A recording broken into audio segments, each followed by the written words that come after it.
অনেক নাটকীয়তা হয়েছে, এবার তাতে চূড়ান্ত দাড়ি টেনেছেন কিলিয়ান এমবাপ্পে। পিএসজি ছেড়ে গতকাল সোমবার তিনি রিয়াল মাদ্রিদে আনুষ্ঠানিকভাবে নাম লিখিয়েছেন। ফলে নতুন মৌসুমে তাকে কার্লো আনচেলত্তির অধীনে খেলতে দেখা যাবে। যদিও স্প্যানিশ ক্লাবটিতে পছন্দের 10 নম্বর জার্সি কিংবা 7 নম্বর কোনোটিই পাচ্ছেন না তিনি। তার জন্য বরাদ্দ করা হয়েছে 9 নম্বর জার্সি। গত শনিবার উয়েফা চ্যাম্পিয়ন্স লিগের 15তম শিরোপা নিশ্চিত করেছে রিয়াল মাদ্রিদ। এর পরপরই তারা এমবাপ্পের বিষয়ে আনুষ্ঠানিক ঘোষণায় গিয়েছে। বর্তমানে বিশ্ব কাঁপানো তারকা ফুটবলারদের মধ্যে অন্যতম এই ফরাসি ফরোয়ার্ড। তাকে নেয়ার পর রিয়াল আরও অপ্রতিরোধ হয়ে উঠবে বলে মনে করছেন সমর্থকরা।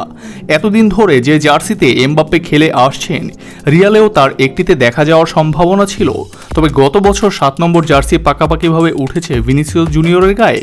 আগে থেকেই 10 নম্বর জার্সি পরে খেলছেন ক্রোয়েশিয়ান তারকা লুকা মদ্রিচ। ব্রাজিলিয়ান তারকা আরও কয়েক বছর রিয়ালেই থেকে যাওয়ার পরিকল্পনা করছেন। আর ক্রোয়েশিয়ান তারকা মদ্রিচের সঙ্গে চুক্তির মেয়াদ শেষ হচ্ছে জুনে। তবে লুকা মদ্রিচ আরও 1 বছরের জন্য লস ব্লাঙ্কোসদের সঙ্গে মেয়াদ বাড়িয়েছেন। ফলে 7 ও 10 নম্বর জার্সি এখনই পাওয়া যাচ্ছে না বিশ্বকাপজয়ী ফ্রেঞ্চ তারকা এমবাপ্পের।